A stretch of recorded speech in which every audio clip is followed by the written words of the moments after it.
Halo anak-anak, salam sehat untuk kita semua. Hari ini kita akan belajar mengenai besaran dan pengukuran.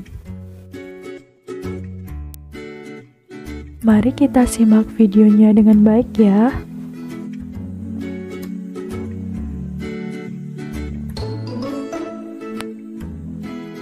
Fisika merupakan salah satu cabang sains yang mempelajari gejala-gejala alam seperti gerak, kalor, cahaya, bunyi, listrik, dan magnet. Semua gejala alam tersebut adalah bentuk dari energi. Karena itu, dapatlah kita katakan bahwa fisika adalah ilmu yang terutama mempelajari hubungan antara materi dan energi. Mempelajari alam diawali dengan mengamati alam. Pengamatan yang dimaksud dalam fisika adalah pengamatan yang menghasilkan data kuantitatif atau berupa angka-angka. Data kuantitatif inilah kita peroleh dari melakukan sebuah pengukuran.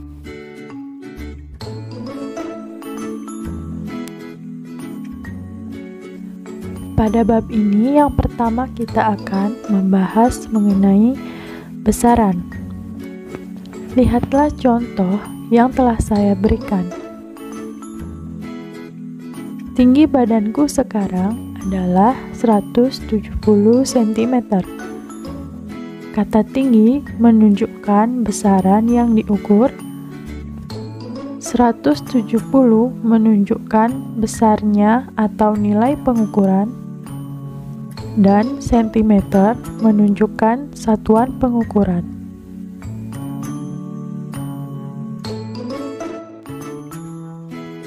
Berdasarkan contoh yang sudah saya berikan, berarti dapat disimpulkan bahwa besaran adalah segala sesuatu yang dapat diukur dan dinyatakan dengan angka.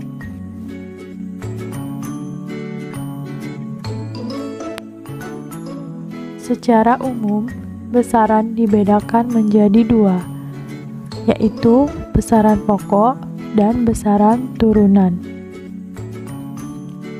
Yang pertama, kita akan membahas mengenai besaran pokok. Besaran pokok merupakan besaran yang satuannya telah ditetapkan terlebih dahulu dan tidak diturunkan dari besaran lain. Tentunya di SMP anak-anak sudah pernah belajar mengenai besaran pokok dan besaran turunan. Terdapat 7 besaran pokok, yaitu besaran panjang dengan satuan meter, besaran massa dengan satuan kilogram, besaran waktu satuannya sekon, besaran kuat arus listrik satuannya ampere, besaran suhu satuannya Kelvin, besaran jumlah zat satuannya mol, dan yang terakhir besaran pokok intensitas cahaya dengan satuan kandela. Anak-anak bisa juga mencermati lambang dimensi pada tabel dari masing-masing besaran pokok. Misalnya untuk besaran pokok panjang itu dimensinya L, besaran pokok massa dimensinya M, dan seterusnya. Yang kedua, kita akan membahas mengenai besaran turunan. Besaran turunan merupakan besaran yang diturunkan dari satu atau lebih besaran pokok. Contohnya bisa kalian cermati anak-anak. Untuk yang pertama, misalnya besaran turunan luas.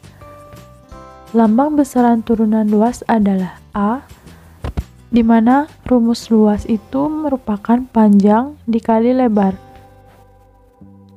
Untuk satuan panjang, kita ambil dari besaran pokok, yaitu meter, dan untuk satuan lebar, kita juga ambil dari besaran pokok, yaitu meter. Sehingga satuan dari luas adalah meter pangkat 2. Contoh yang kedua, besaran turunan volume. Lambang besaran turunan volume adalah V dan rumusnya panjang dikali lebar dikali tinggi. Untuk satuan panjang, lebar, dan tinggi, kita ambil dari besaran pokok yaitu meter, sehingga satuan dari volume dapat dituliskan adalah meter pangkat 3. Berdasarkan contoh besaran turunan luas dan volume, Ibu akan memberikan contoh besaran turunan yang lain, misalnya massa jenis. Massa jenis itu simbolnya Rho, di mana Rho merupakan massa dibagi volume. Untuk satuan massa, kita ketahui bahwa satuannya adalah kilogram, dan untuk volume satuannya meter pangkat 3.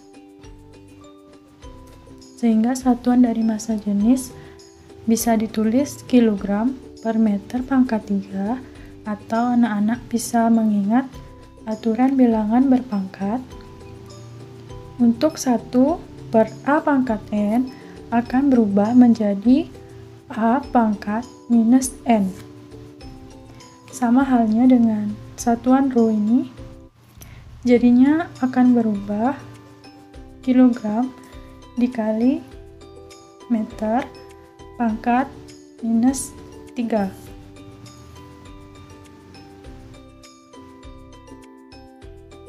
Contoh yang kedua adalah besaran turunan kecepatan. Kecepatan itu simbolnya V kecil,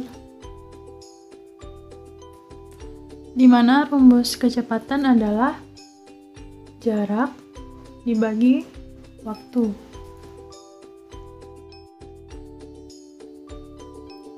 Untuk satuan jarak adalah meter dan satuan waktu adalah sekon. Atau kita bisa menulis satuan kecepatan adalah meter dikali sekon pangkat minus 1.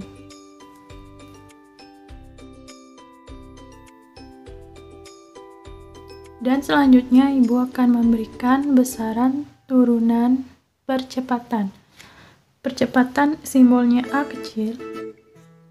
Rumusnya adalah kecepatan dibagi dengan waktu. Kita sudah mengetahui bahwa kecepatan satuannya meter per sekon. Dibagi waktu satuannya sekon. Sehingga satuan percepatan bisa ditulis meter per sekon kuadrat atau meter dikali sekon pangkat minus 2.